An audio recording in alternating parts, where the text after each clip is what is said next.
Oh, that's right. Not the other people. So yeah. No. That's right.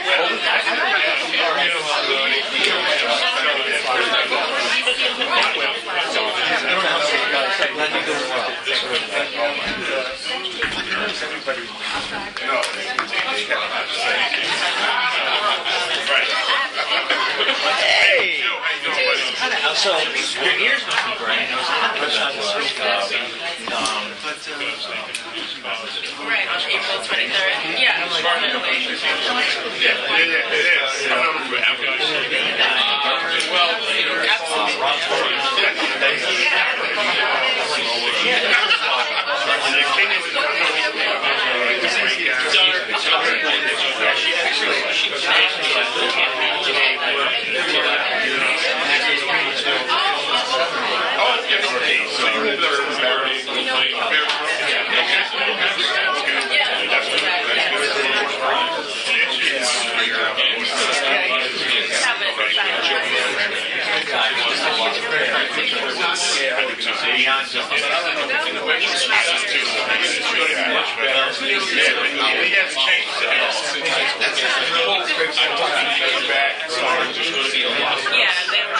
It's a very attractive feature because you don't let it's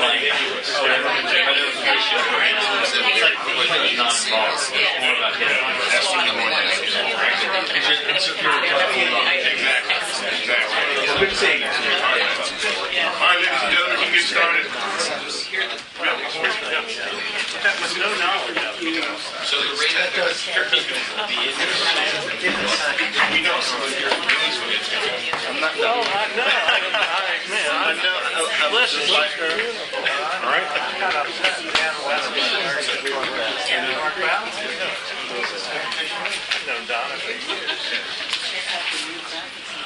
Thank you for everyone for coming. I hope everyone enjoyed their snow day yesterday. I'm over it. That was the last one of this year. Yeah, right. Spring's right around the corner. It's crazy. I was on the golf course Saturday. Next thing you know, there's 8 inches of snow. Yeah. My goodness. Just wanted to do a roll call so that we get the five members that are here. First of all, congratulations are in order, Mr. Battle. Congratulations on the new position as Vice President of PEPCO now. For real? All right. If we could just maybe go around the room and introduce ourselves, starting with the board members. Mr. Battle, you could. Mark Battle, Vice President of PEPCO Region. Dan Wedderburn, I represent the council chair. Karen Sistrunk, Deputy People's Counsel. I am here standing in for the People's Counsel, Sandra Madavu-Fry. Teresa Lawrence, DDOE. Betty Ann Kane, Public Service Commission. Keith Anderson, DDOE. Larry Martin, Sierra Club. Joe Andronico, Access Green. John Misrock, representing Councilwoman Shays. Lance Long, DDOE. Terry Lutz, Tetra. Let me look this. DCSEU. Hannah Green, DCSEU. Marcus Walker, DCSEU. Ted Tribute, DCSEU. Nina Dodge, DC Climate Action. Danny Leverton, Public Service Commission. Cheryl DCSEU. Lawrence, DCSU. Is there something you're trying to tell us? He's looking for a job? Rick Flair, DCSEU.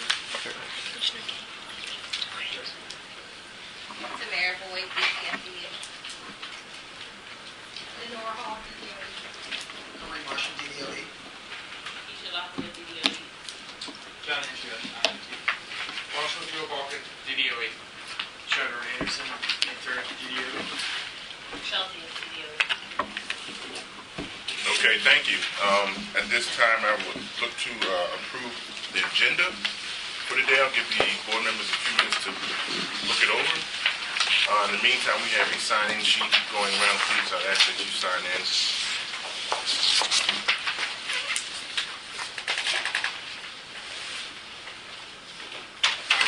Hello, this is Bernice McIntyre, Washington Gas. Oh, my apologies. Hello, Bernice. Is there anyone else on the phone?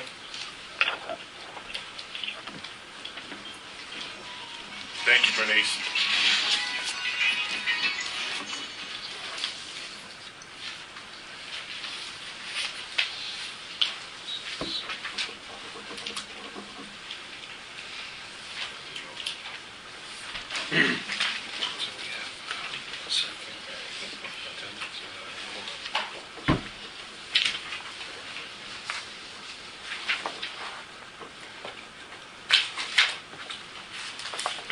Motion on the floor to approve the agenda. If I may, Mr. Chairman, right? I'm sorry, Chief. I think there's a major missing part of this agenda, and that is a discussion of the proposed abolishment of the SEU Advisory Board, and that's as important as anything on this agenda. It needs to be in it, and it should also be precede this evaluation, measurement, and verification item. So I would propose that be part of this agenda.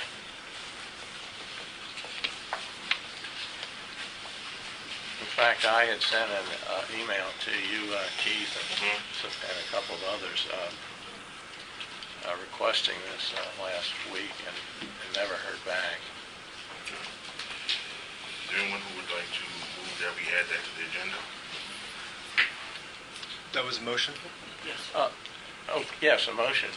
I guess just a friendly amendment. Perhaps we could just receive some kind of a report from DDOE on the status of that with respect to whatever you know with regard to the administration's. Right. Well, what I was going to say to Mr. Weddenberg is I don't know what more there is to say. We had a very lengthy hearing a few weeks back, 43 witnesses. It was about 6 hours long. I read into the record, DDOE's position, and we heard your position as well as 42 other folks on where they stood in the omnibus bill. And at this point, the bill is in the committee. It has not come out of committee, as far as I know. I think that bill will be marked up at some point in early April. May. My apologies. And then we will see what comes out of it. Currently, we are still speaking with the council member, staff, and stakeholders on what that would mean. My guess is that there will be a board moving forward. How that looks that's being talked about now. But other than that, I do not have much more to add. Well, I'll just make 2 points. I'll add a couple of points. Number one is that there's a large community out there, and every organization and individual besides yourself spoke to support the continuation of the advisory board. And secondly, I just have a question about your proposal, and I'll stop. But I'd like your reaction. Your proposal is put together in such a way that you're going to replace this board with 4 quarterly meetings inviting the public, although your bill defines the public as pretty much a lot of the same organizations here, to apparently over several hours discuss not only the SEU but many other issues. What that means is the ability of the public or people who are very concerned about the SEU, it's just going to become emasculated. I'm not saying it will, but it seems to be that way. Can you comment on that, Keith? Was there a question in there, or? Yes, it sure was. The way that you put your bill together, you would replace the SEU advisory board with another board that would meet apparently quarterly, and right, with it would public be engagement form. With a public engagement form, but it would only be about. It would be about not only the SEU but all sorts of other things that are being done within DDOE, and what that does is emasculate, if that's the right word, the ability of anybody to really oversee and give, considered advice as to how the SEU should be going on. Dan, what I would say to that is that, yes, we did put a bill forward, but more importantly, we heard the comments of 42 people and how they felt about the best way to move forward.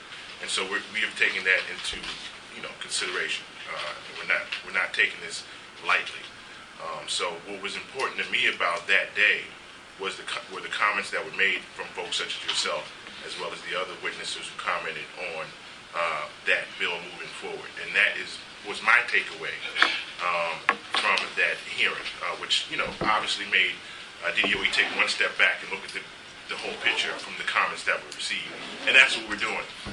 And we're not, and we're doing that in conjunction with the council members, staff, and other stakeholders as well.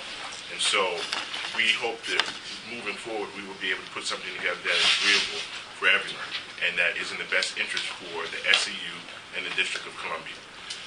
And so that's what we're working on now, Dan. Okay, thank you.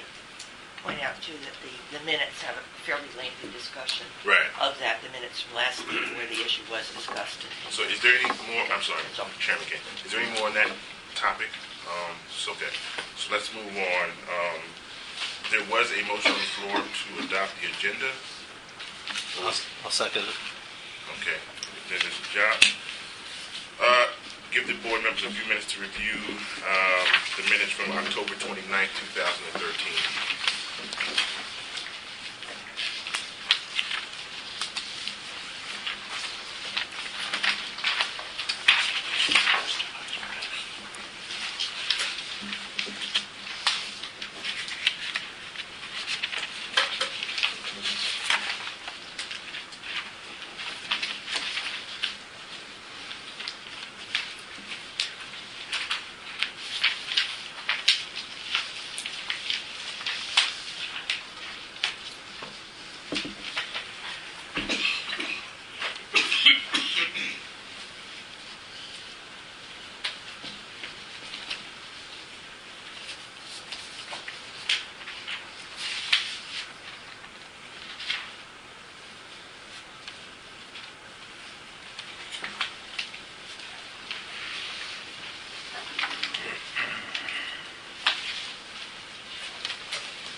Hello, excuse me, it's Bernice.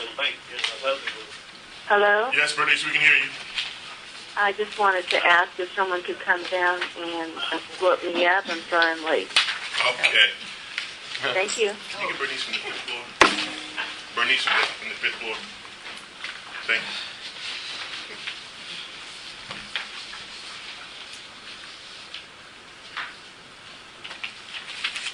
So whenever we're ready, I have a couple of comments on the minutes. Shoot.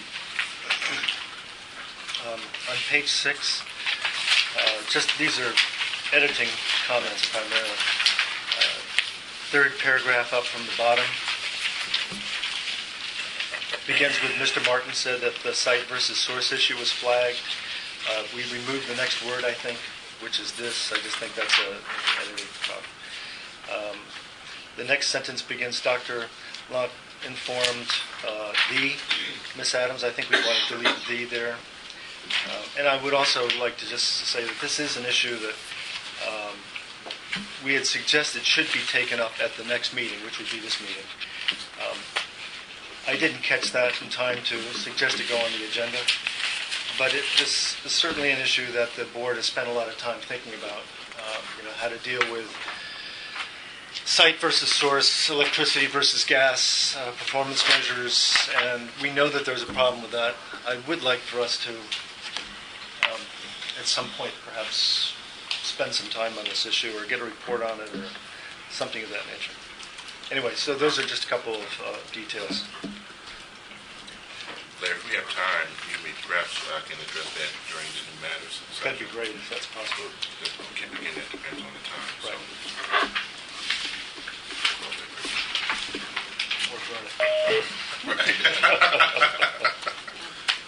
Disney. I just have a question. It's been 5 months since the last meeting, October 29th, and I was just wondering if, having not been able to come regularly recently to these meetings, was the decision taken to not have the interim go off the quarterly schedule for these meetings? Or, I was just, isn't, yes, the quarterly schedule. So I was just wondering if the decision was taken at the last meeting to delay the following one, perhaps because of the bill that was put forward, or was this kind of non-intentional? It just went, oh, okay. Okay, just, and I say this partly because some folks I'm in touch with who care about the SEU, who don't necessarily come all the time, but are on the distribution list. There's sort of chatter going around about, have you heard from the SEU lately? Have we missed a meeting? Are we off the list? Etc. So just wanted you to know. Well, I'm flattered, first of all. Absence makes maybe the heart grow fonder, but we just want to make sure that... I think then it was just timing. I think, the next meeting would have been somewhere in December, January, and then January, which was hectic, was hard for a lot of schedules. And then we knew there was some information that was going to come out shortly thereafter. Right. So I think it was just a timing thing. I don't mean this to criticize the decision not to, to delay, but it didn't go unnoticed. Good to know. Thank you. Anything else? Is there a motion on the floor to adopt the minutes from October 29th, 2013? Second. Minutes were thereby adopted. Next, we will hear from Terry Lutz from Tetra Tech, who will give us an update on the evaluation process and some preliminary results. I'm sure everyone's chomping at the bit to hear that, Terry. Y'all look great. Good morning, everyone. It's always a pleasure to meet with you all. Good morning. Here.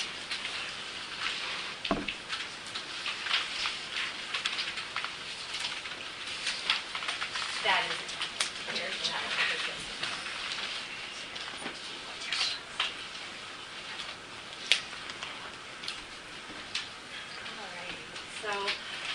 I wanted to start out the presentation real quickly by just explaining how far we are along in the evaluation process for the fiscal year 13 results. Our results at this point are considered preliminary. We have completed all of the impact evaluation for each of the tracks within the DCSU portfolio, and those results right now are out for review. We've held a number of review conference calls with DCSU staff and VEIC folks and other stakeholders to review kind of preliminary project level results, particularly for those tracks that have projects that contribute high savings to the portfolio, to ensure that the evaluation results that we're presenting and then finalizing accurately reflect what is actually happening within the district. And that truly is our goal as the evaluator, is to represent or to provide a verified estimate of what we think is truly happening within the district as a result of these portfolios of savings. So as I mentioned, we've gone through all the impact analysis. Those results are available in the draft reports that are under review. We've also completed a process evaluation for targeted tracks within the district's portfolio this year. We've completed a net to gross assessment for each of the tracks within the portfolio. We also have done cost effectiveness testing, and that is nearly complete. We don't anticipate there will be large changes in that cost effectiveness results, and we'll talk about that a little bit more when we get to that slide. And we've also completed a retail lighting efficient study that we'll talk about here in a little bit as well to get an idea of what the sector attribution is within the district. That is the percent of sales that are applicable to the residential sector versus the commercial and institutional sector, as well as taking a look at what the leakage is for the district. And that would be both leakage in and leakage out. And we'll talk about that here in a little bit as well. All right. So the first things that we'll talk about then are portfolio savings profile. How does the makeup of the savings within the district look for fiscal year 13, and how does that compare to 12? I also would like to go over a summary of what. Yes. Real quick, I'm just trying to figure out how many notes to take. Are we going to get a copy of this presentation? Okay, great. Thanks. Also, a quick look at what the acquisition costs have been for the district for megawatt hours and MMBTU savings. The reported versus the verified results by sector. The attribution study or the net to gross study that we've conducted. The retail lighting study. Look at the performance benchmark verified results, the cost effectiveness review, and then we'll tackle any questions. But please, as we go through the presentation, if folks have questions, feel free to interject. All right, so the portfolio savings profile. And if you recall, if you guys were here last April for the review meeting, we just, of course, had the fiscal year 12 to look at. So I've added in the fiscal year 13 so you can see what kind of shifts there may be in the savings based on end-use measure types as well as across the sectors for electric and natural gas. So for electric, the lighting is continuing to make up the majority of the portfolio savings, and this really is truly typical across for the district as well as really for states and jurisdictions outside of the district. Lighting typically for residential and commercial makes up a large part of the portfolio, and we're still seeing that today, even for portfolios that are more mature in other states. For the natural gas in fiscal year 12, the majority had been for HVAC and water, but you'll see that although HVAC is still a large contributing component, we are adding in some other measures on the natural gas side that are contributing to those savings as well. And then for the sector savings, a little bit of a shift. C&I, though, still makes up the majority of the savings. But we did see some pickup for the residential side in fiscal year 13. Acquisition costs. So I know that the Page Group did an assessment, and I think they talked with you guys a little bit about yield. Well, this is really just the opposite. So yield is the megawatt hours achieved per dollar spent. This is just looking at it from the other perspective. What are the dollars spent for every megawatt hour brought into the district for savings? So as you can see for fiscal year 12 and 13, those are the actual megawatt hours gross, not the verified, but the gross. But verified and gross are actually pretty close in both years. Compared to the actual achieved savings, and then looking at fiscal year 14, what does the budget or target projections look like? So for fiscal year 12 and to 13, you see that there was really quite a significant increase in savings, 117% increase in savings, an 11% decrease in costs, which gave you a 59% decrease in acquisition costs. This is a good, healthy indication that things are becoming more efficient, that the infrastructure is getting established by the DCSEU, and that they're able to focus more resources in actual acquisition or the incentives paid to the participants in the portfolio rather than on building up that infrastructure. For fiscal year 14, based on what is currently projected for the minimum benchmark for savings versus what the budget is, they need to drive those costs down even further to about $143 per megawatt hour. But that will likely be very challenging. Did you say will not or will? Will likely be challenging. Will likely be challenging. Yes. Outside of the other performance benchmarks that we all know the DCSEU is working to manage and accomplish, really a low-cost provider can be acquiring resources about $150 per megawatt hour. That is, considered a really high-performing utility or a high-performing implementation provider. Could you repeat that? I'm sorry. What did you say? I didn't catch what you said. $150 is kind of a benchmark for what a really high-performing implementation provider would be delivering. And would you? And that would be outside of other types of benchmarks. So truly just focus on the acquisition of megawatt hour savings and not other benchmarks. Gotcha. And so you would say that this trend, I mean, obviously if it carries, even if it doesn't meet it, is sort of a trend towards a market transformation. Perhaps it's possible the market is participating more in these activities, taking advantage of the incentives, the infrastructure is in place, so that's why you see the decrease. Absolutely, Joe. A big part of the driver is, well, one, our surveys are indicating that, and I'm sure the DCSU has seen this as well, that folks are a lot more aware, so they're getting a lot more inquiries and participation in the programs. People want to be a part of the, participate in the portfolio and take advantage of those incentives. And then also the infrastructure has gone a long way to being built up that supports the delivery and implementation of the programs and portfolios. I would say as a participant in these programs, bringing clients, private clients like Douglas Development, so forth to the table, we would agree. We've noticed the same thing. So. Oh, that's good to hear that feedback.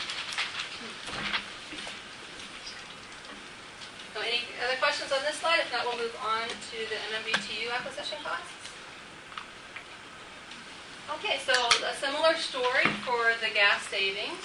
From fiscal year 12 to 13, a 1,432% increase in the reported savings, with a shift toward more dollars being spent, a 433% increase in the cost, or the amount allocated or spent on the gas measures, with a 43% decrease in the acquisition costs.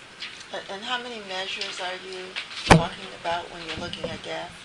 What is the population that we're talking about in terms of the programs delivered? You've got these numbers by calculating something. Sure. What's behind the calculation? And please, DCSU folks, if you have more detail, please feel free to speak up. But from what we've seen, the majority of the savings for fiscal year 13 were coming from like large custom heating system replacement with more efficient boilers or gas furnaces. There's also a movement, although not great yet, in the adoption of more gas-efficient appliances as the residential tracts offer gas savings measures for the residential sectors. And some of this also comes from the PUV program for the solar hot water heater and some of the multifamily low-income track for those projects. And is there something in this? I think this is the first time we're seeing this. Wasn't sent in an email to us earlier, so it's one of the things that would be helpful when you send the information. If you could send how you derive the numbers, even if a sketchy idea, because you've done it in a PowerPoint or a sort of graphic type of a way, but it would be helpful to know what you're talking about in terms of numbers of programs, the types of programs. Sure. And I'd like to reserve the right to comment later on this, because I think it's one of the reasons the board requested time in advance is that we give us time to digest. Right. This will be finalized in, 2 weeks, Terry? Right. The final reports are due the end of March. So there was a question earlier, were we going to send this out to the group? I'm actually inclined to send the final. This is just a brief presentation. Right. The final reports will have all of the details that Bernice is asking for. And I guess everyone is looking for, right? Yes. And so I'm inclined to send the final, which is due in 2 weeks, and let the board comment on that, as opposed to sending a draft today and then turn around and send it. That makes sense. Final That makes sense. in 2 weeks. So if you'd be so kind, I'd like to do that if you're okay with it. Yeah. Well, no, it's fine. It's just that if you are presenting it for the board to comment on it, which if you're not, that's fine, then we don't need to even see it now. But if you are, it's helpful, particularly to me, because the people who are the technical people who would look at this and might raise questions are not here to respond. If I'd had it in writing in advance, it would have made that easier.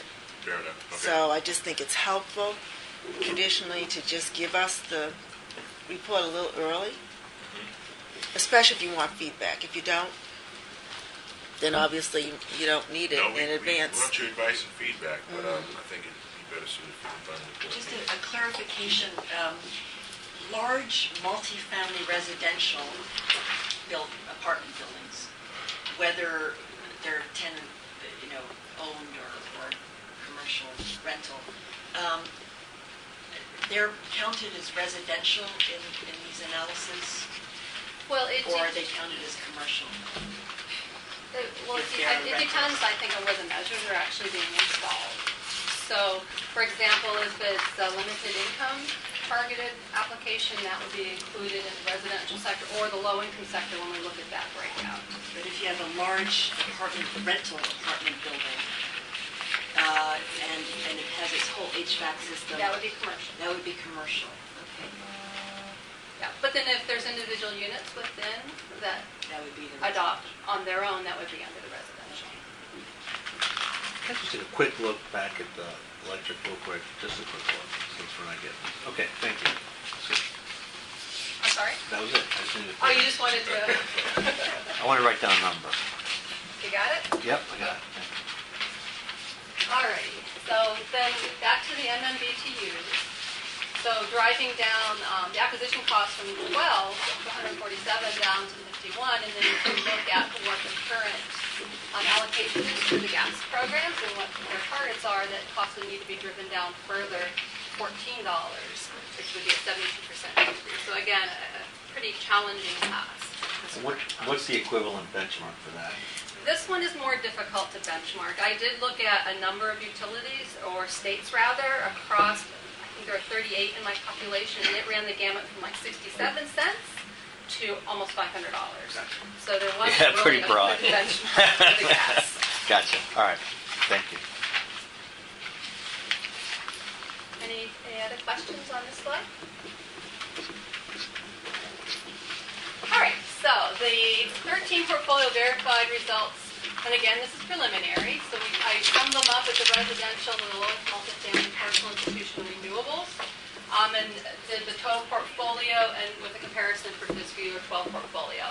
So really the numbers here are the ones that I think you'll be most interested in. These are the realization rates, which means that is 104% of the reported savings were actually verified. So we actually found more savings when we went through our reviews across each of the different sectors than what was actually reported. So a slight bump in what was actually achieved through the verified savings. Some sandbagging going on there. Yeah. This is actually quite good. Yeah, no, I agree. That's what sandbagging It's means. almost like it's 100%. There's not a lot of difference. And same with the KW, 107%. And then for the MMBTU, 97%.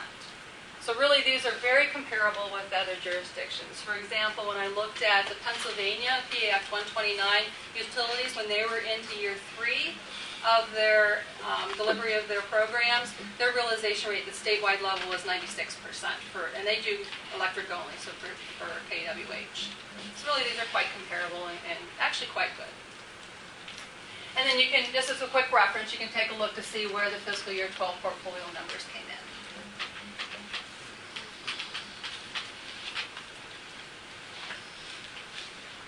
Any questions? If we're ready to move on, or would folks like to write down a couple numbers, Joe? I'm good. Thank you. I'm wondering, should bonuses be given to the DDOE employees and to its president over here because of this big jump up? Is that a serious question? Yeah. Well, let's get I have a question again, just to confirm what you said before with Nina on the residential versus the commercial and industrial. And so multi-family, non-low income would be considered in the commercial and institutional, assuming it was what we call at the Public Service Commission master metered. There's like one furnace for the whole building, or one HVAC system, or one water supply, not separately metered. Yes, Although, those of are course, running in through. some cases you get buildings where the gas is individually metered and the electric isn't. That's true. I'm just curious about that, because if you look at that, then our residential load is only 15% of the total electricity load in the district. And yet you're getting, 12 million kilowatts versus 27. the So 27 and 33 if you add in the low-income multi multifamily. So you're getting proportionally more savings out of the, at least on the electric side, out of the residential, we call it individually metered, Then the separately load, metered. right? Then in the commercial and institutional, 85% of the electricity load, the megawatt hours, is non-residential in the district. It's an unusual shape. So that puzzles me because, from what I've seen, the bigger savings and the bigger effort has been with the large institutional. So I'm just wondering what, on the classification, really. That's a good question. I would go further than that. The electricity rates, the classes, and the gas ones I'm not familiar with, should be. But I think it would go. I think it's very important, given our building stock in DC, that we separate out the big multifamily apartment buildings and make it the way the low-income multifamily is separated out.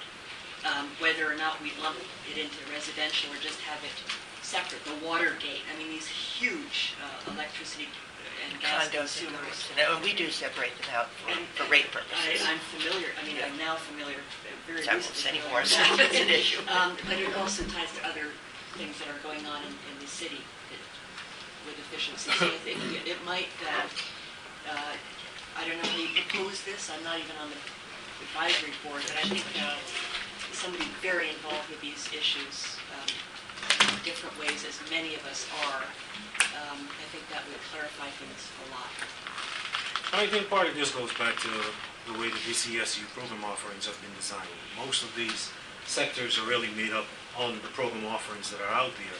And it will truly be up to the DCSU to really redesign that focus, so to speak, or determine how each of these buckets are filled out in terms of low income and even the residential versus commercial. But it's built off of the program offerings, and then we try to come up with these 4 large categories to cover the 10 or 12 initiatives that are being operated by the DCSU. But if the public is supposed to understand what's going on and be motivated by it, and to be motivated to partner with SEU and others, I think it's important to break it out if you can easily do so with your IT. There's also a methodology question that you guys know better than I. If you're dealing with co-op, a multifamily master metered tenant-owned building, the method for engaging that in a project is different than it is in dealing with one big, huge rental, commercial rental, multifamily residence. So as this is year 3, the news seems to be really good, and if you guys are ready to take on this level of clarification that's really a function of your success, great. Just real quick, if I understood what you were saying, if you lump in the low-income multifamily with a commercial institutional, let's say you were to do that, that represents 71% or so, I think, of things. So you're getting actually like almost above 20%, almost 25% results on the residential, which doesn't flow with the demand curve of 15% residential. So that's what you're saying? 15%. 15%, right. And so, and then a lot of it has to do with the way that the programs are designed and how people respond. Right? Okay. Gotcha. I understand. Sorry. I really meant it's doing very well with the residential. Yeah, it is. It's doing very well. And so I'm just, I think it's just interesting to see that. Thank you for that input. And so building off of what Nina has observed, maybe moving in a slightly different direction, I guess I don't see this as something that is particularly targeted to the public and helping to develop our engagement with the public and refining our back and forth and partnership there. But I do question, is this the kind of information that the SEU needs to get back? Does this information mean anything to you in redesigning and refining your programs? Because I think that really what we're looking at here with this stuff is trying to give you the information you need to help you refine your programs. So are these categories speaking to you in a way that makes a lot of sense? Oh, Mr. Martin, believe me, we have an extensive engagement with Terry and her team, and this is very informative to us in terms of, where we should optimize our dollars and the resources that are available to us to deliver for the city. And so this is very informative. And so with regard to the And I question think there, one of the things that I think Chairman Kane mentioned that I think is important to note, remember within our benchmarks, 30% of our funding must be spent in the low-income community. So that might drive a little bit of the differentiation that you're seeing right here in terms of a little bit more realization or achievement in the residential sector. Yeah, but that wouldn't that be in that second category, or are you talking about FHLB? No, this would exclude FHLB. See, so because FHLB wasn't allowed. What I did is I took I took the commercial and the low income, added those two together, and that's around 70-some%, with 26% being the residential. So I'm not sure that would address that issue. If the low-income multifamily is grouped into commercial, you still have a very good yield on a much higher yield than the load curve on the residential. And I'm just saying that not to dispute anything. I'm just saying that's good. It's good to see it, but I don't think the low-income affects that unless it's FHLB. Well, I think one thing that's important to point out is that you're right about the categorization, but what's not reflected here, these are really just savings. And so when you start layering in the other requirements around job creation, base between split, low income that we get from a variety of different areas, that's not necessarily reflected there. So when Lance talks about how our job design, our program design kind of influences where we derive savings from, we're also deriving job hours, fuel types, and other things that kind of would probably contort where we're getting our savings from. Does that make sense? It does. Every initiative has to get, has to hit more than one benchmark. It's got to be savings and jobs, savings and CBE spend, or low-income spend, or sometimes two or three of those factors. All right, let's get behind It's that. not just a linear exercise going. Sorry, I didn't want to get us off on this too much. It was just an observation. Yeah, we got no. I'm not sure anything. We're not being. This is just an observation. There's no criticism or anything. We have an unusual load shape in the district compared to other jurisdictions. Maybe you could have some definitions, because I really do think there's a role. I think it's important that the public be able to understand this. If you could just put some definitions there of what these categories encompass, then that would solve one of the problems. Just a little asterisk. Okay. Anything else? Alrighty, moving on. So this is the results of the attribution study or the net to gross assessment. So as you all recall, net to gross measures the level of free ridership that the programs have. That is customers that would be participating or purchasing energy efficient equipment outside of DCSU efforts, as well as some participant spillovers. So because of the DCSU efforts and awareness of energy efficiency, have they adopted program or efficiency measures outside of the portfolio? So this is a measure of the net calculation of those for each of the tracks that were in the fiscal year 13 portfolio. But we do know, if you notice, there's a lot of caution small sample. So this is really a key point because participation numbers, the number of projects in many of the different tracks at the track level is a small population. Our samples are even smaller. So it's really, truly important to recognize that you do need to take these and apply some caution to the results. However, I will say that when you look across the different tracks and you can look at benchmarking data of other programs that are similar across the states, there's nothing here really that flies out as a red flag. So even though the caution is there for the small sample, the results really are comparable. There is one exception for the appliances program. There was really robust participation, I think, helping drive some of those residential savings, where the free ridership and or the net to gross values are actually considered robust enough to use for planning purposes. But I know folks are going to see these values of 48.3% net to gross for electric, 57% for gas, and be very concerned, particularly when you look across programs that are an appliance rebate-based program across other states or other utilities that offer these. They're very comparable. These types of an appliance rebate program typically has about a 50% net to gross ratio. And that is something that's accepted by the implementers that are delivering those programs.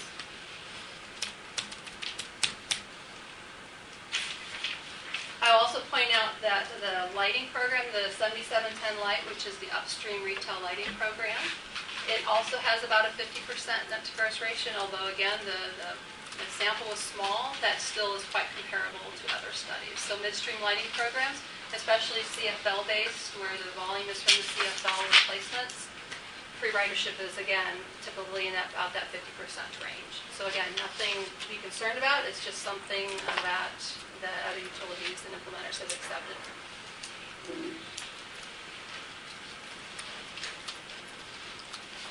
So the retail lighting sector attribution and leakage study. So this was more, as I mentioned earlier in the intro, we wanted to take a look at what percent of sales through the retail lighting program for lighting are actually getting placed within commercial or institutional environments. And the reason why that is important is the hours of use for commercial buildings is typically much higher than that of residential. So it's a valuable exercise to make sure that the savings are being reported through the retail lighting program. Again, the goal is to accurately reflect what's going on in the district. The DCSEU had been assuming until or pending further research a 10% attribution based on some work that the EIC had done in other states. So we took a look to find out, is that applicable to the district? And there are some good reasons why thinking it might be different. As Commissioner Kane said, that the makeup of the district is much more commercial institutional. So common sense would seem to indicate that our savings or our lighting applications rather could be higher than a 10% application for the retail lighting track. So we did a couple different things and looked to try and gather this information. We did in-store intercept surveys where we sent researchers out to some of the higher volume stores within the district to gather information when customers made a purchase of energy efficiency or DCSU qualifying lighting products. We also, in the smaller stores that didn't have enough volume to warrant having somebody on site to try and do intercept, we provided postcards for the store personnel to hand out when somebody did purchase the qualifying equipment, so we could gather some data and information from the smaller volume stores as well.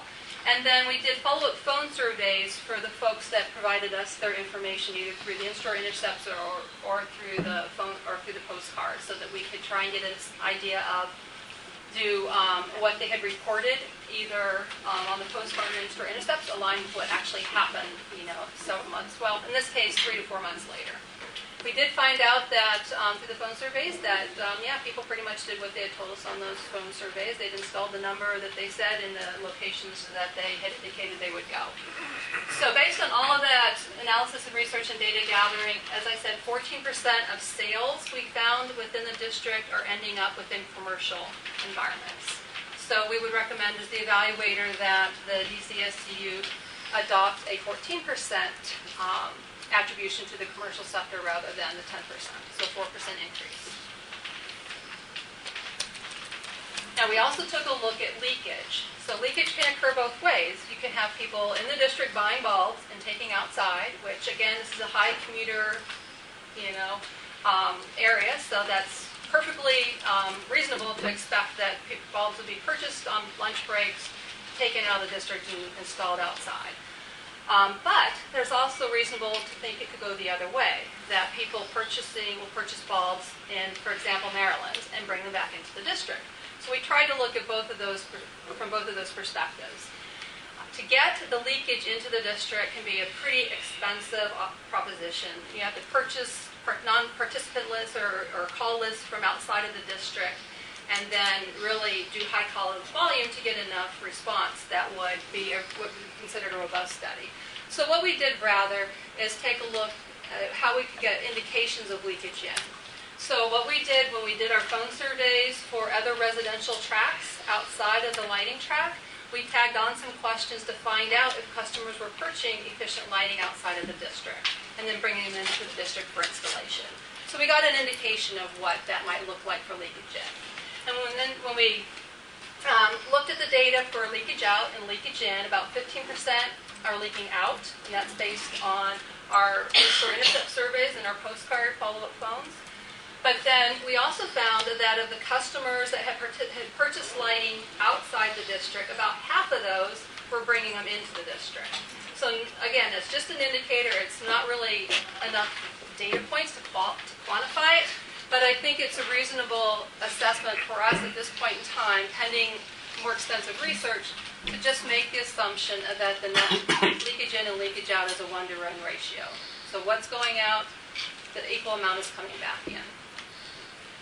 Terry, so is this typical leakage for a program that's been in existence for this duration?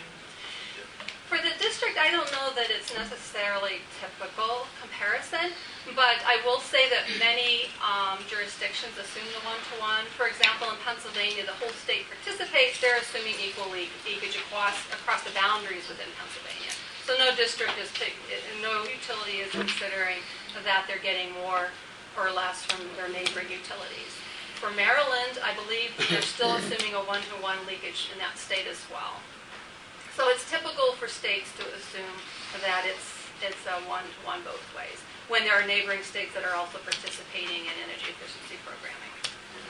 With the retailers in those jurisdictions having the same sort of program, so if Home Depot is running an energy efficiency light bulb program, they're not running it in Maryland, Virginia, then folks who work in the district will come to the district and vice versa, I'm assuming. Yes, and I think maybe a more comparable, when we looked at the research, most of the movement was between Maryland and the district. Even though Maryland has energy efficient lighting programs as well, but that was where the bulk of that movement was going. We didn't see tons of people come from Virginia coming in, which kind of surprised us. But then again, the data points are not, it's not a robust study. We didn't have tons of data points. Yeah. It's just Just to say that, Right, exactly. And there's no demographics here are a little bit unique because, hundreds of thousands of people come into the district to work. Up until fairly recently, to go to big box stores, you had to go out of the district to shop. And we're gonna go from 0 to 6 Walmart stores, in just 2 years. Right. So, which is Costco. yeah, and Costco, and it's extraordinary. So I mean, this is compelling and interesting and everything, but I think to try to evaluate it now might be a little futile in terms of big picture. I certainly think it's a great metric and something to look at, but I'm not sure you can really attribute anything in a 1-year period to what it's going to look like It's changing. 2 years from now. Yeah, and even if you did, it probably would be, it seems to be saying that more people are bringing these bulbs into the district 'Cause you have to go out to otherwise. shop. So Yeah. the 1-to-1 seems to me sort of, maybe it's just, I mean, I don't know why you reach the 1-to-1, just because that's typical. Right. No, because there's not enough, really, I think that the starting point is you assume 1-to-1 unless you can disprove it, unless you can show that there's enough evidence to indicate that it should be adjusted in some way. And based on the research, there really isn't enough information or indicators to suggest it should be anything different. But you found a 50% of participants doing it outside the district. Right, but Yeah. this is a very limited data Yeah. set, Yeah. and it was only asked of those participants who had participated in DC programs, Yeah. so it's really excluding a lot of people that may Maryland have done any, Maryland's had programs in place for a long time. Has Maryland done any leakage studies that would be available to you? They have, yes, and there is in the report there is some benchmarking data that shows that From for Maryland as well as for Pennsylvania, some other utilities across the United States. In the final report, that Yes. would be included. Yeah, okay, thank you. You're welcome. So, I guess, in my sense too is based on this research, I don't think this is something that we should be addressing every year. The goal is, for the evaluation team is to identify what are those key researchable issues in addition to doing the standard impact and process or attribution net to gross kinds of studies, and to provide value to the DDOE or to the DCSCU. So Again, I don't anticipate this being an annual assessment unless there's something that comes up that indicates that needs another look at. All right, so the performance benchmark verified results, again preliminary. We've already taken a look at the megawatt hours and the natural gas values. Here the megawatt hours and the megawatts are grossed up for the line losses. So to take the verified results back to the generator level.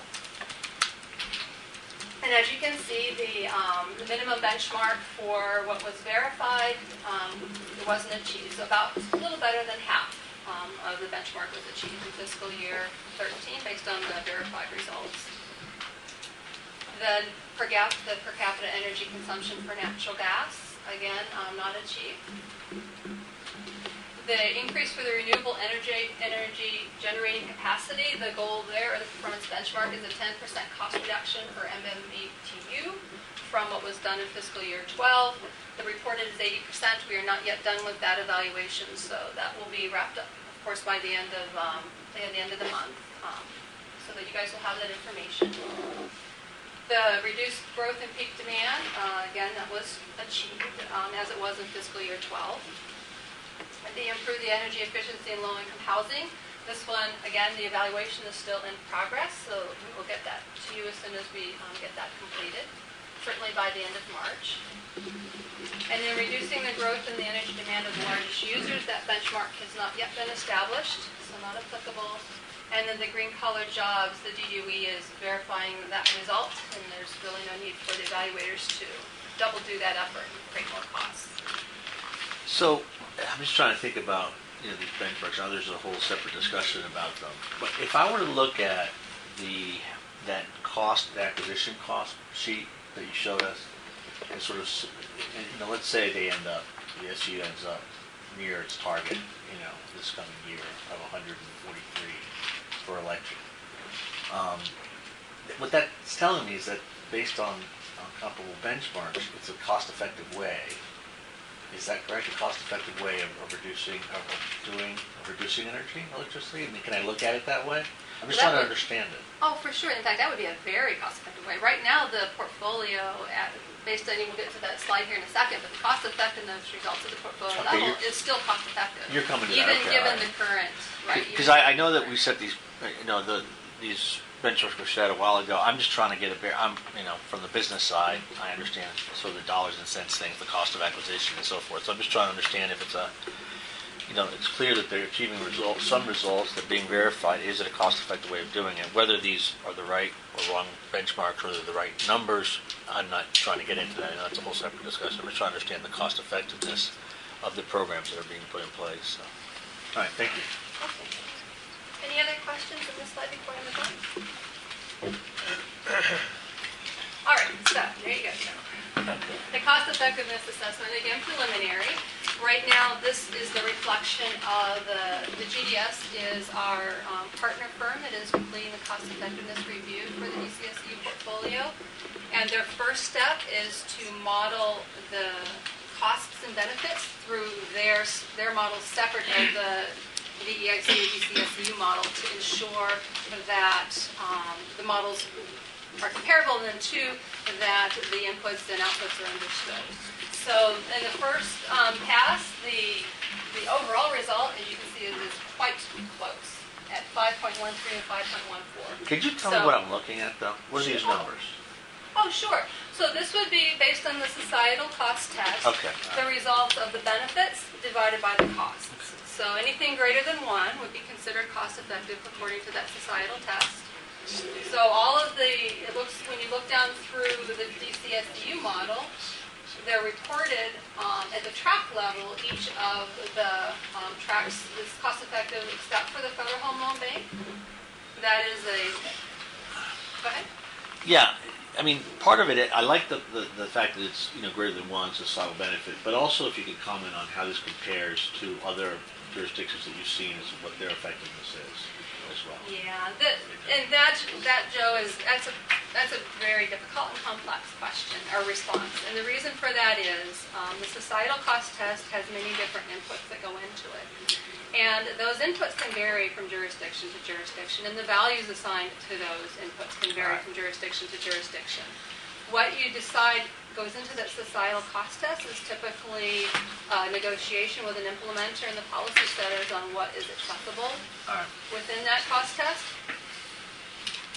I will say though that many portfolios are cost effective using the societal cost test, more so than, and I'll back it up and I'll say programs are cost effective using the societal cost test as compared to the TRC, the total resource cost test. And the reason for that is there can be additional benefits claimed in the societal cost test. And I think it probably makes good sense, and I'm sure folks here have thought about it, about using the societal cost test and why it was adopted for the district, because there truly are additional benefits outside of the TRC, I think that, are worthy of consideration. TRC? The total resource cost test. And within the performance benchmark report, there is, last year's as well as this year's, there's a discussion of all the different types of cost tests that are done in various jurisdictions. Some jurisdictions run them all, some run a segment of them, some only look at TRC.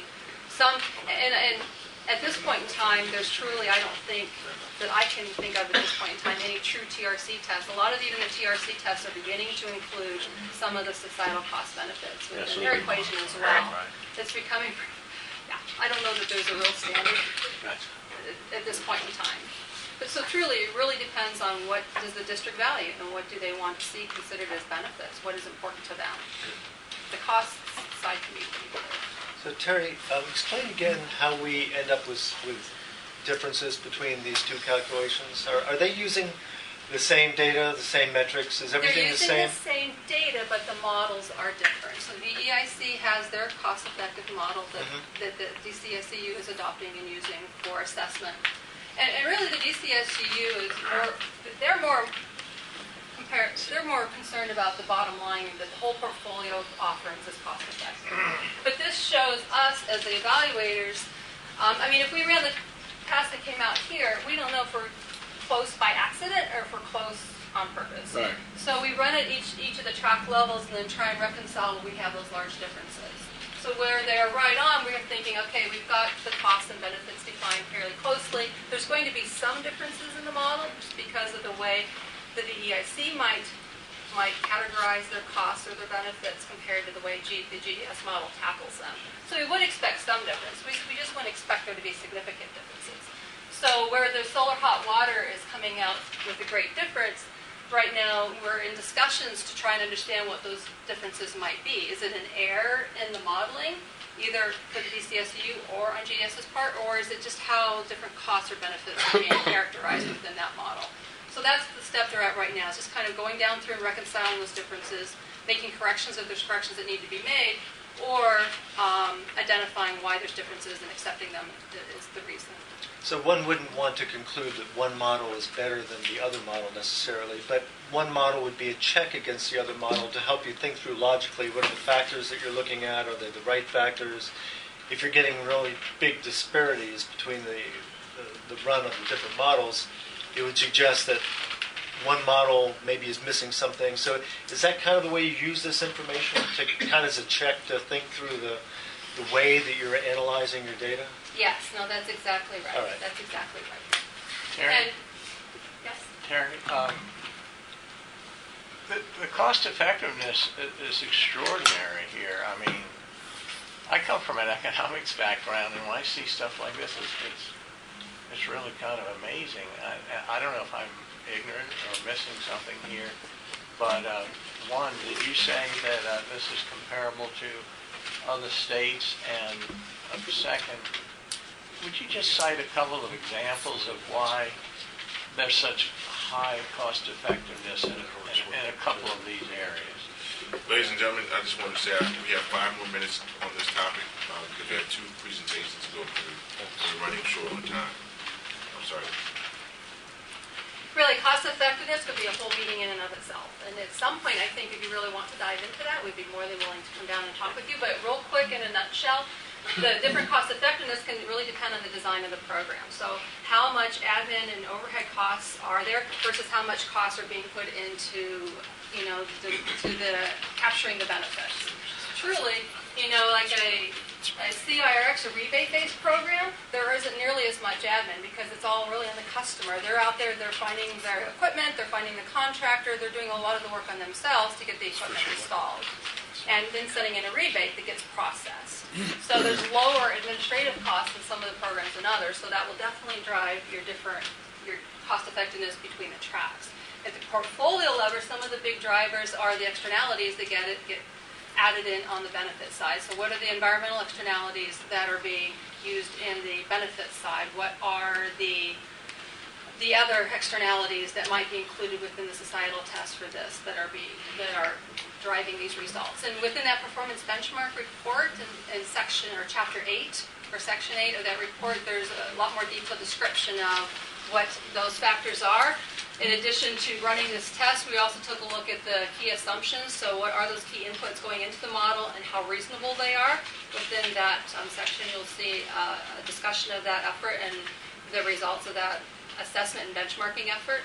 And then also we're taking a look at the incremental costs of the top 10 measures, or top 10% of contributing measures to the portfolio to see how reasonable those are as well. So it's not just writing, this is just our first step, making sure that the models kind of line up. Then we also, like I mentioned, did those other efforts. And then finally, we will rerun these GDS numbers with the evaluation costs, because the third-party evaluation costs are not included in the DC model, so that will bring that cost effectiveness down a little bit, but it's such a small part of the overall portfolio, it's going to be a minimal impact. And then finally, we will add on the realization rates.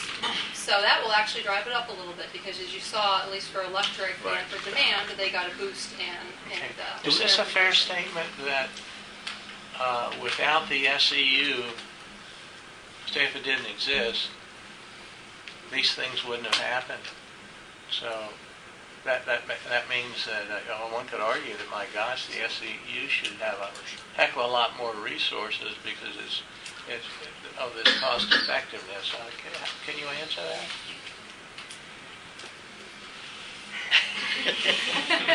Well, that's certainly getting into some I think policy discussion on what are the overall objectives and what are your, I guess, competition for resources and how you want to spend the dollars within the district. But I think this truly indicates that this is certainly a cost-effective means of generating energy resources within the district.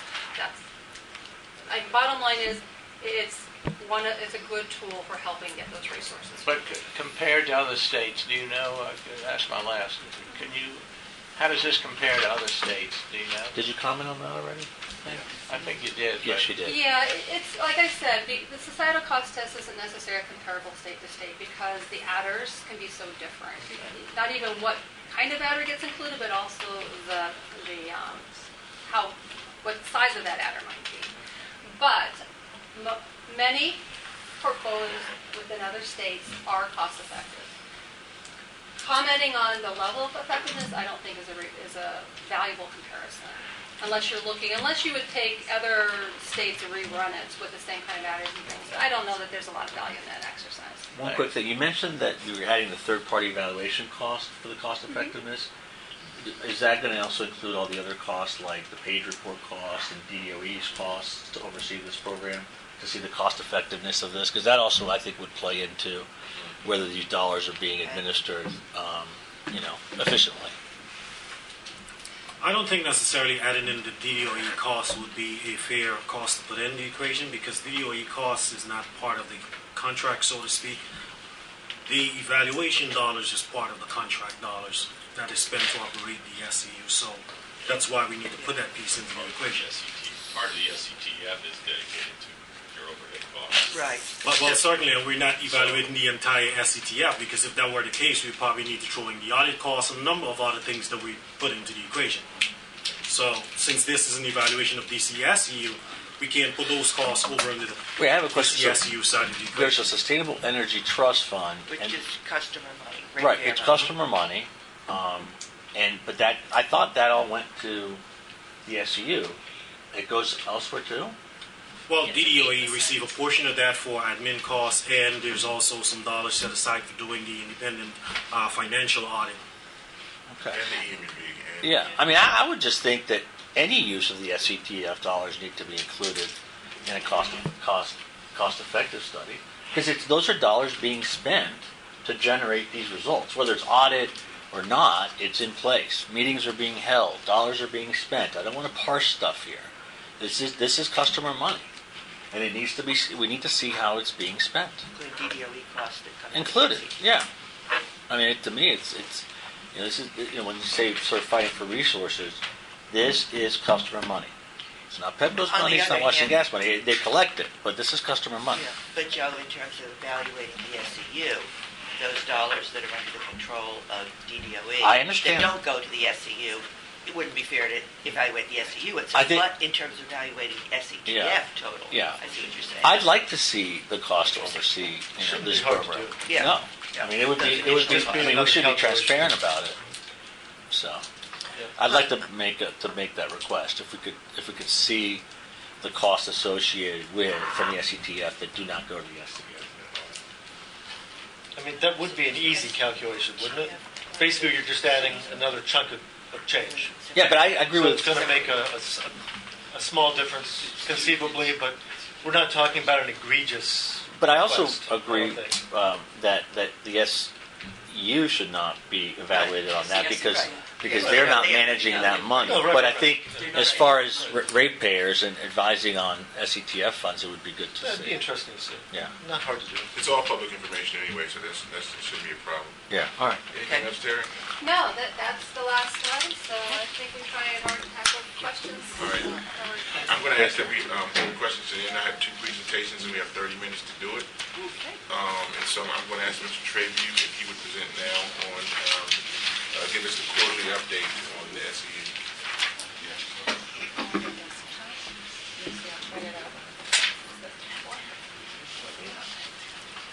And Terry, I'd like to thank you for your presentation today.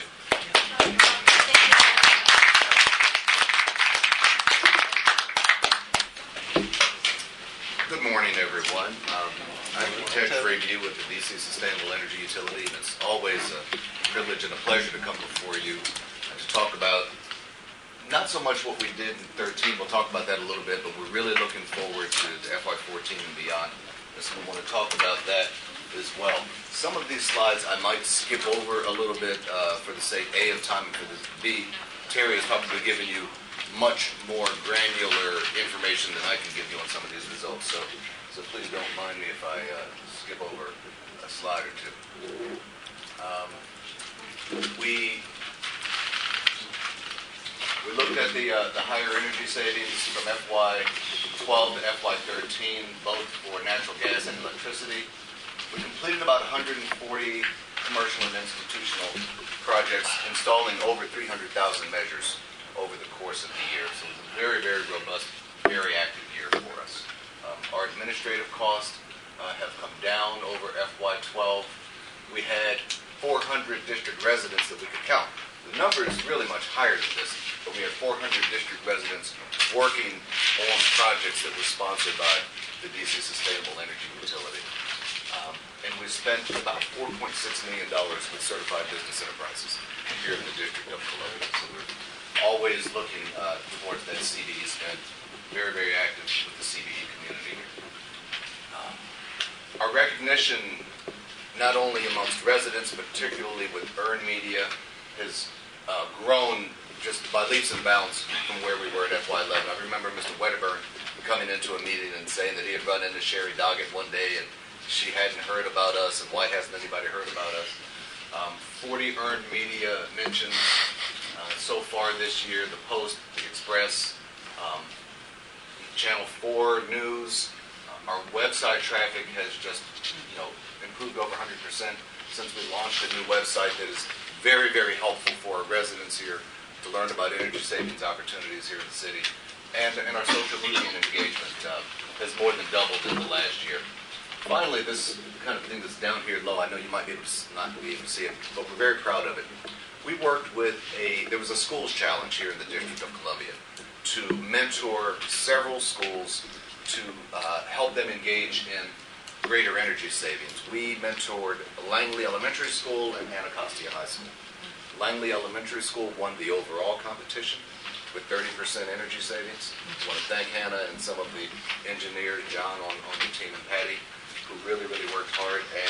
Scottsdale High School came in first amongst the high schools in the city for energy savings, and we're looking to do some more work with a number of the schools moving forward. So we're very, very proud of the work we did with some of our local public schools. We launched a new brand earlier this month, and you will be seeing these advertisements not only in print, but in bus shelters and in other spaces.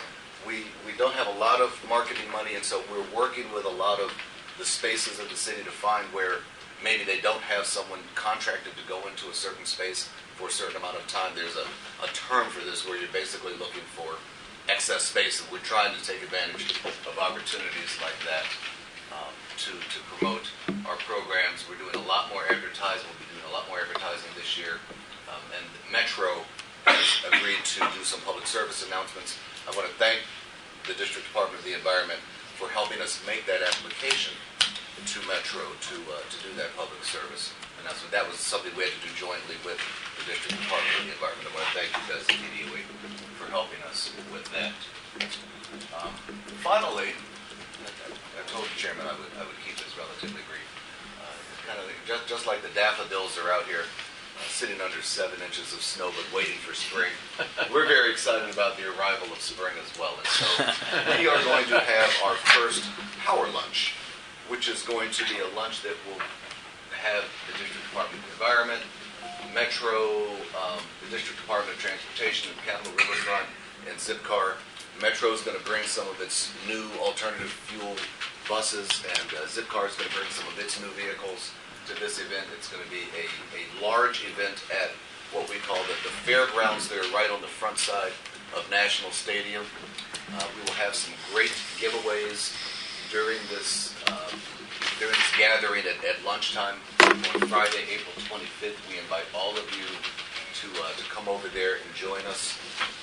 Bernice, I wanted to wait till you got back to mention this. I want to thank Washington Gas as well for helping us not only on your, I think through your call center, but on your website, advertise some of the opportunities we have for savings for our residents here. I want to thank Washington Gas for helping us promote those as well.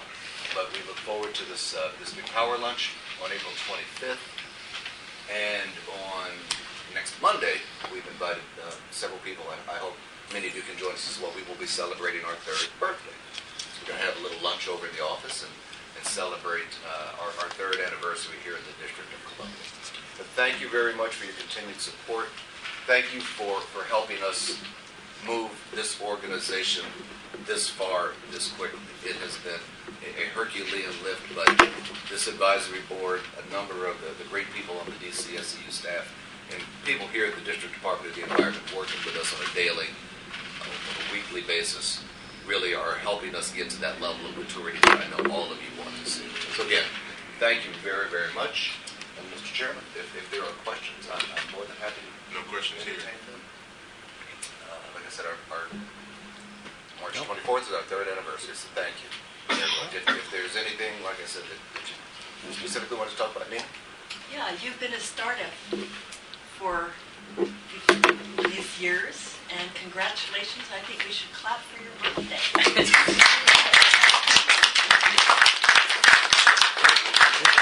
Now you're no longer a startup. As you know, when you heard me say this in my first presentation here a little over 2 years ago, we had, 8 or 9 staffers at that time. We held true to the fact that we were only going to hire DC residents to work in the office. We've maintained that promise to you as an advisory board to this District Department of Environment.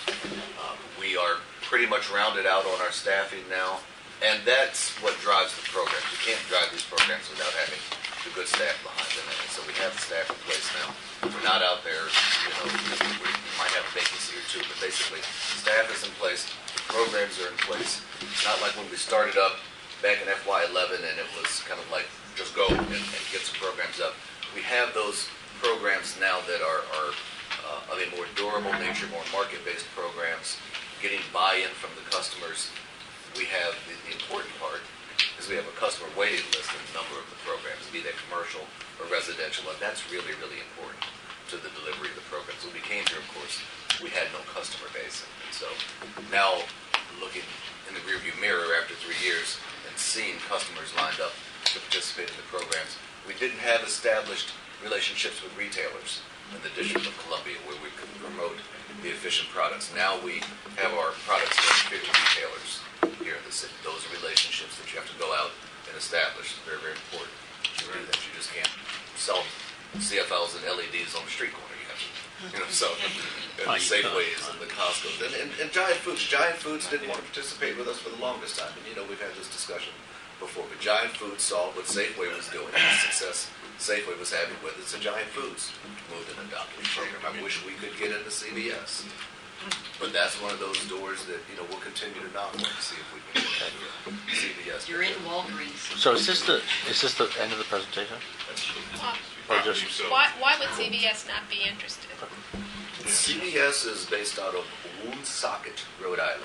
And their philosophy is that they don't like, they want to do regional pricing. And we are here in a region, so they don't want something in the District of Columbia to be at a different price than it's over in Maryland or in the Commonwealth of Virginia. So that has been their response to us thus far. So is this the quarterly update? Is this the presentation? Yes. Okay. Yeah. A lot of the things that we would have talked about in terms of energy savings and stuff like that, I think that Ms. Lutz very well covered. No, she did a nice job for FY 2013, but we're we're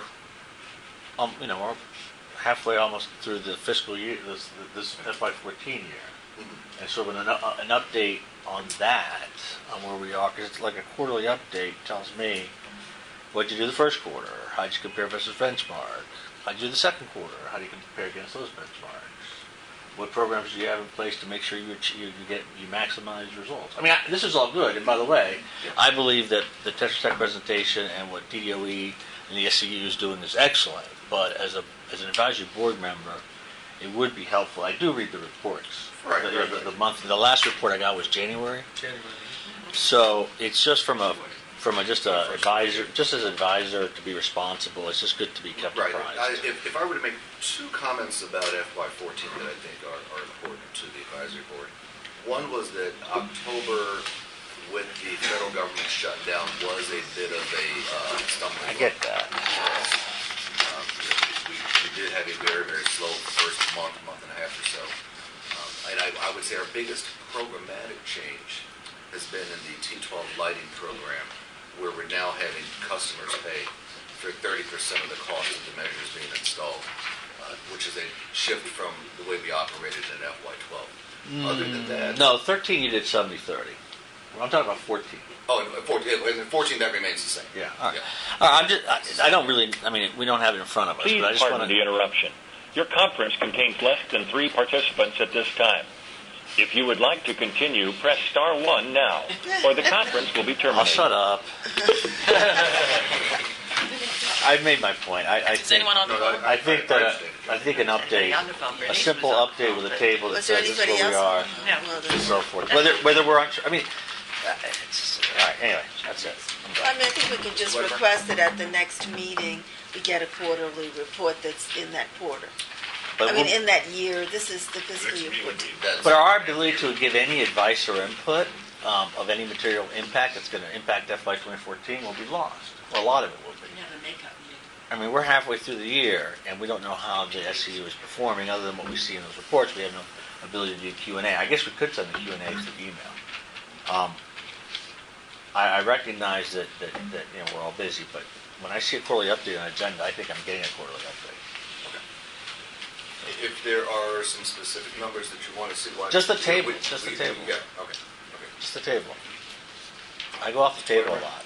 I'm a table guy. Well, if it's Mr. Wedderburn, I'm going to call you Mr. Trabue. I've known you for some 20 years, and from the very beginning, you've been a very hard worker. You've had lots of successes. I was worried about when you came over here to take over the SEU, I was worried not in your ability, but because you came in at a time. It was a very rough, tough time for you, and I think you've done a very good job, an excellent job since you've come in and run the organization. And I know it's not been simple, and there's this and that and so forth, but I personally think you have really upgraded the SEU. Thank you. Thank you very much. To Joe's point, would it be helpful if we scheduled a meeting for perhaps the latter part of April to go over the first, I guess, 2 quarters at that point? Right. Of the fiscal year. And at that point, we will have already received the final report from Tetra Tech, so we can comment on that as well. And so we can just roll it all into one conversation. And if I could just, I would advise maybe the first week in May, simply because the DCSEU report for the quarter will not come in until the end of April. That fair? So I was just first throwing week it out in May. there. Yeah, that's fine. First week of May. I was just going to say, Keith, as somebody who's been around, I think, from the beginning, as I think a number of us have, and, watching one of the difficulties in early days where the SEU was unable to get funding out the door until sort of the very end, the hockey stick thing. I think what would be important to me, if we do that meeting in early May, is just to get as specific as possible a sense of, if the funding is going to go out, types of things that it's going to go to, something in advance as opposed to the retrospective. Right, the tail end. Yeah, this has all been, very good. I think the data we're getting now is terrific. And, I just think it would be good as a board, I think as Joe's saying, to get a sense in advance of metrics that we hope to achieve this year. Take a snapshot in May so that we get to September. Hopefully there are no surprises. For that meeting in May, we will have the Tetra Tech report, and then we will have the quarterly report from the SEU that goes to council. Okay. You're asking for something above the quarterly report? I don't think so. Q&A. Just Or maybe Q&A. just a projection for the rest of the second half of the Okay, year. all right. Yeah. But that quarterly report, that doesn't go to the council until mid-May, correct? May 15th. Which would, But the SEU should have information though. Yeah, we can go They over do it. report at the end of April 30 is when. So we could see a draft. Yeah, it doesn't have to be like exact. all right. Just changes. And, if I could read into Joe's comments, correct me if I'm wrong, Joe. I think the board would like to be able to begin to tee up conversations that can advise future program developments, as opposed to constantly kind of looking at where we've been and getting reports. As an advisory board, we need to be providing advice, I should think. At least that's what I'm feeling anxious about. And I don't know that we've been preparing ourselves adequately, either in terms of the reports in advance of our meetings or in organizing our agenda so that we actually do, get to that point where we're adding value. I feel like we're one step behind everything that's going on and not quite at the point where we're helping the SEU to look forward, which is really what we should be doing. So, I don't know if maybe we could think a little bit about the agenda to enhance that role of the board.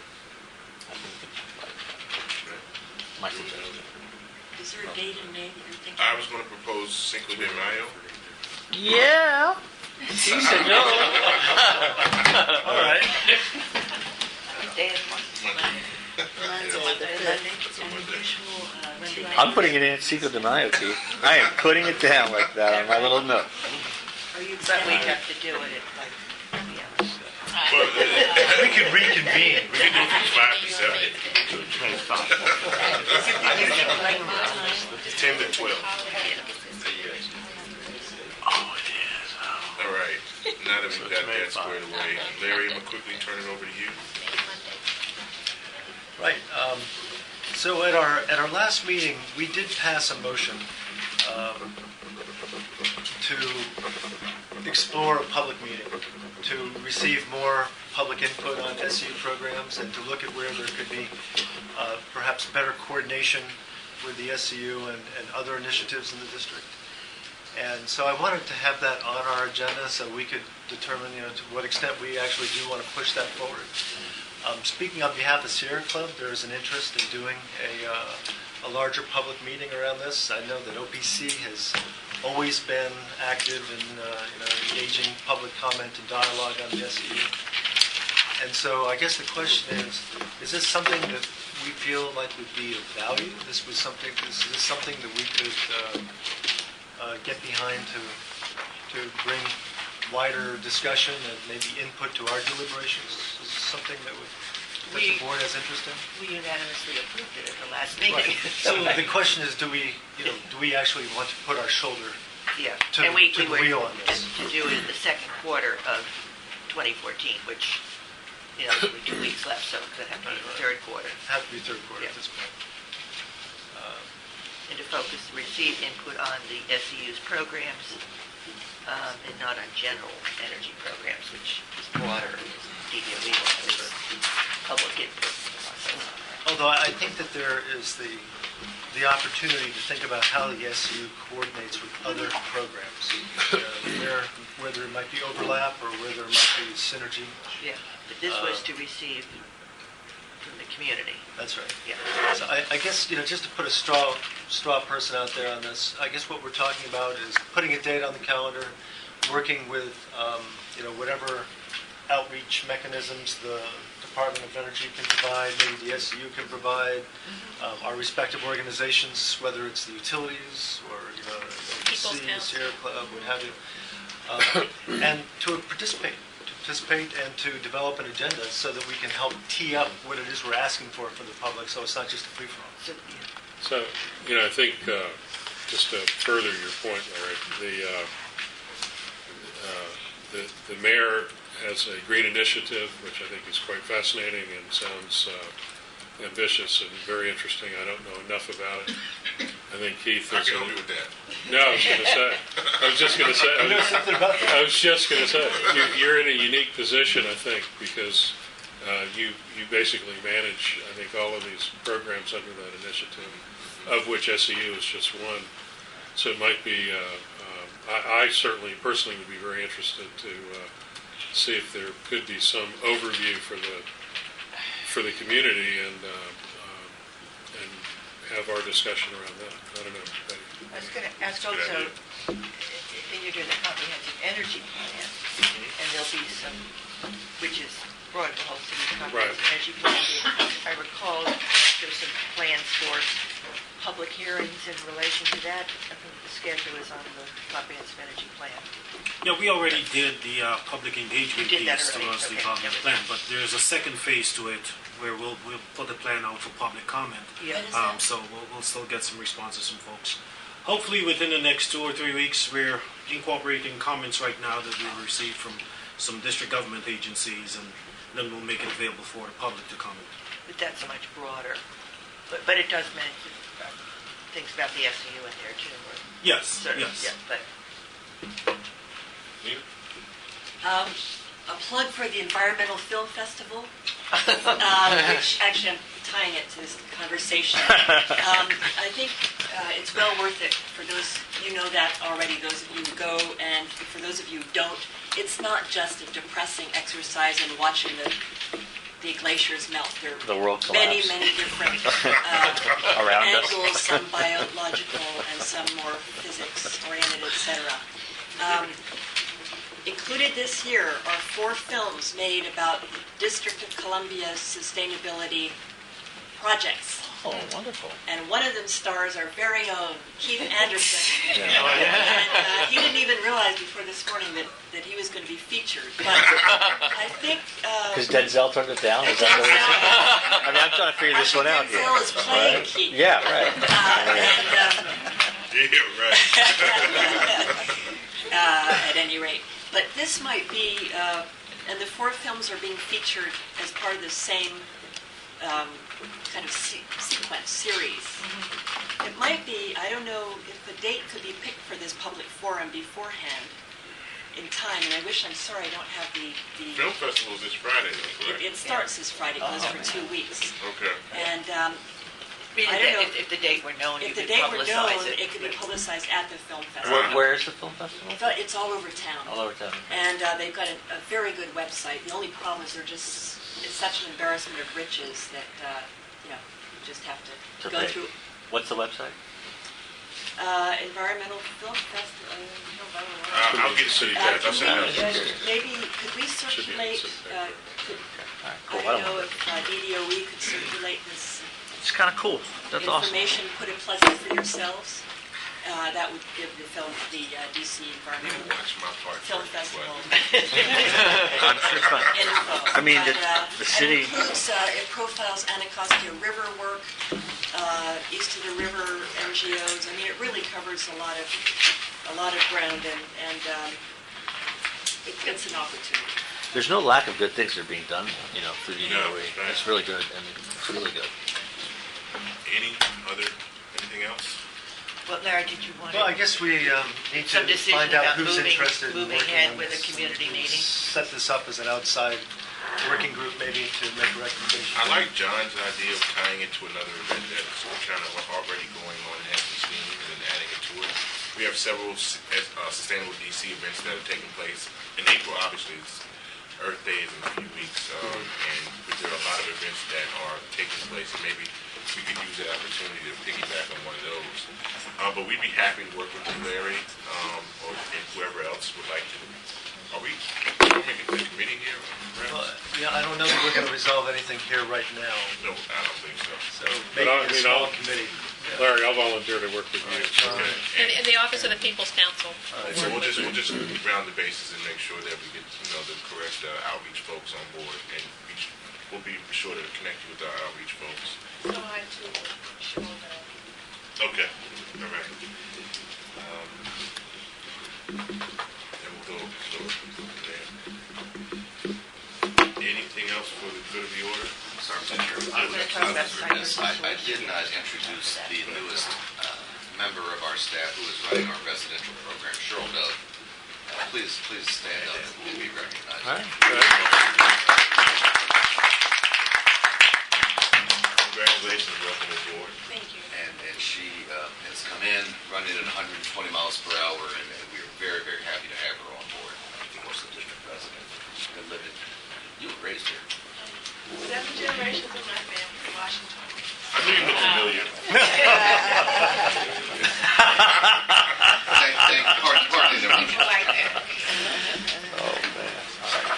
Larry, we didn't get back around to your site versus source piece, but we will add that to the agenda in May. Yeah. That would be good. It would be better than to if it was. We'll have a little more information. If there's nothing else, meeting adjourned. Thank you, everyone. Thanks, Keith. Good meeting. Thanks, Daniela. John, I can give you some homework from SDC.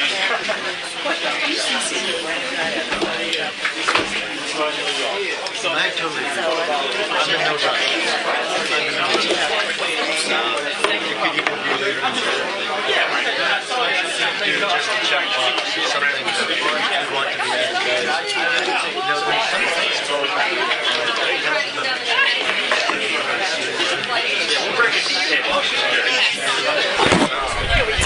There's my seat. You too. No, look, exactly. What was that person? Exactly. What was that person? Exactly. What was that person? Exactly. What was that person? Exactly. What was that person? Exactly. What was that person? Exactly. What was that person?